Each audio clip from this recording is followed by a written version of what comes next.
Hi friends, welcome to Salem Padma சமையல். இன்னைக்கு நம்ம என்ன பார்க்க போறோம்னா கிட்ஸுக்கெல்லாம் பிடிச்ச மாதிரி ஒரு வெரைட்டி தான் பார்க்க போகிறோம். அது என்னன்னு பார்த்தீங்கன்னா பிரெட்டு போண்டா. அது பார்த்தீங்கன்னா உள்ள ஸ்டஃபிங் பார்த்தீங்கன்னா மீல் மேக்கர் வச்சு பண்ணுறோம். அதுக்கு பதில் நம்ம சிக்கன் கூட இருந்துச்சுன்னா வச்சு பண்ணலாம். நல்லா டேஸ்ட்டாக இருக்கும். கிட்ஸுக்கெல்லாம் ரொம்ப லைக் பண்ணி சாப்பிடுவாங்க. வாங்க போய் பார்க்கலாம். அதுக்கு முன்னாடி நம்ம சேனல் இப்போ தான் புதுசாக பார்க்குறீங்கன்னா மறக்காமல் சப்ஸ்கிரைப் பண்ணிக்கோங்க. பக்கத்தில் பெல் பட்டனையும் அழுத்திக்கோங்க.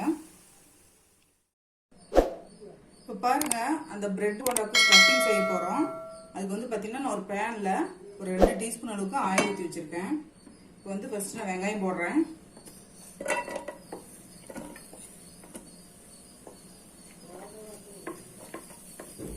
கருவேப்பிலை, ஒரு மீடியம் சைஸ் வெங்காயம் கட் பண்ணி வச்சிருக்கேன். இதை போட்டு ஃபர்ஸ்ட் நல்லா வதக்கிக்கலாம்.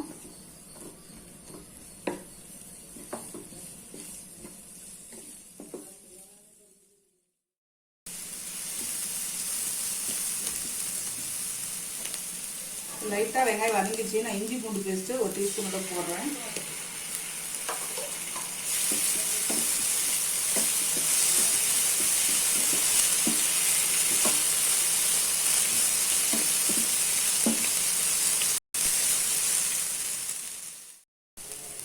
பாருங்க, வெங்காயம் நல்லா வதங்கிடுச்சு.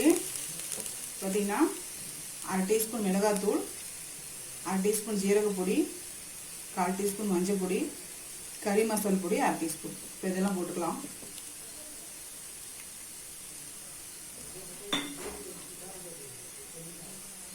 உப்பு கொஞ்சமாக போய் போடுறேன்.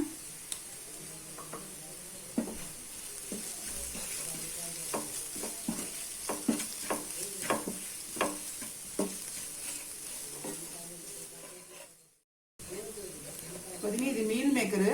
இது பார்த்தீங்கன்னா ஒரு கப் அளவுக்கு சுடுதண்ணில் போட்டுட்டு இது மிக்சியில் ஓட்டி வச்சிருக்கேன். இது போடுறேன்.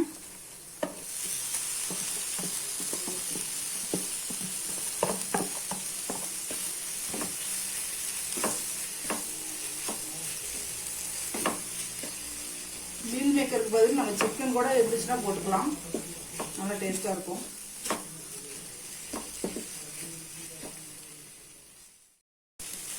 இது பார்த்தீங்கன்னா ஒரு உருளைக்கிழங்கு, பெரிய சைஸ் உருளைக்கிழங்கு வேக வச்சு மசி வச்சுருக்கு. அதையும் போட்டுக்கிறேன்.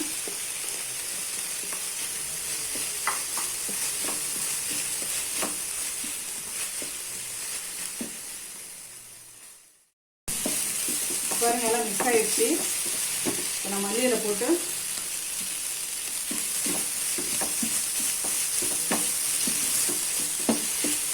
மிக்ஸ் பண்ணி இறக்கிடலாம். இது ஆனதுக்கப்புறம் நம்ம வந்து பால் மாதிரி செஞ்சுக்கலாம். இப்போ பாருங்க, அந்த மசாலா வந்து ஆறிடுச்சு. நம்ம வந்து உருண்டை பிடிச்சிக்கலாம். மீடியம் சைஸே பிடிச்சிக்கலாம்.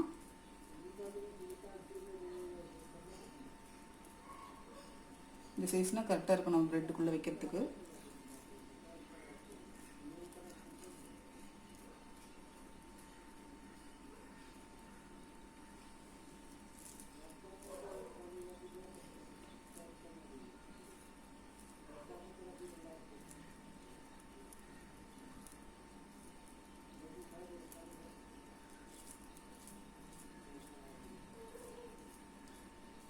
இந்த மாதிரி எல்லா பாலும் பிடிச்சிக்கலாம். இப்போ பாருங்க, அந்த பிரெட்டு வந்து இந்த ஓரத்தில் இருக்கிற சைட்ஸ்லாம் கட் பண்ணிடலாம்.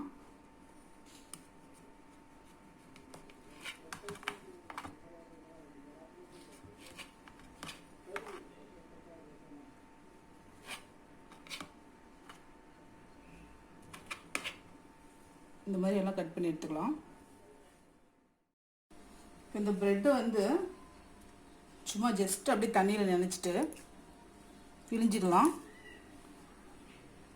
இதுக்குள்ளே வந்து இந்த பாலை வச்சுட்டு க்ளோஸ் பண்ணிக்க வேண்டியது தான்.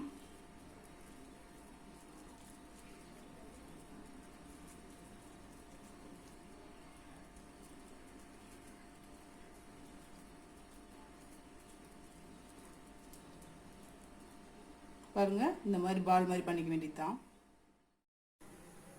இப்போ பாருங்க, அந்த பிரெட் போண்டா பொரிக்கிறதுக்கு கொஞ்சமாக நான் ஆயில் ஊற்றி வச்சுருக்கேன். ஆயில் கொஞ்சம் நல்லா ஹீட் ஆகணும்.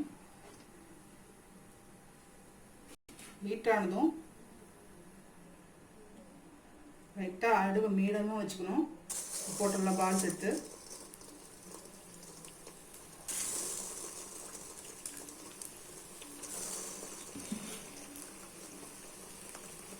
கொஞ்ச நேரம் அப்படியே விடணும், கிண்டக்கூடாது.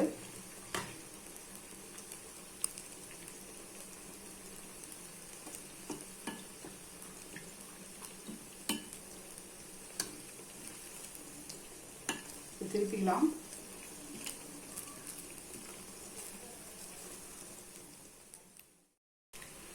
பாருங்க கலர் நல்லா சேஞ்ச் ஆயிடுச்சு. நம்ம பிரெட் போண்டா ரெடிங்க. இப்போ பாருங்க நம்ம செஞ்ச பிரெட் போண்டா ரெடி ஆயிடுச்சுங்க. இது கொஞ்சம் ஹெல்த்தியாகவும் இருக்கும், டேஸ்ட்டாகவும் இருக்கும். கிட்ஸ்க்கெலாம் செஞ்சு கொடுங்க. இந்த வீடியோ உங்களுக்கு பிடிச்சிருந்தாக்கா லைக் பண்ணுங்கள், ஷேர் பண்ணுங்கள், மறக்காமல் கமெண்ட் பண்ணுங்கள்.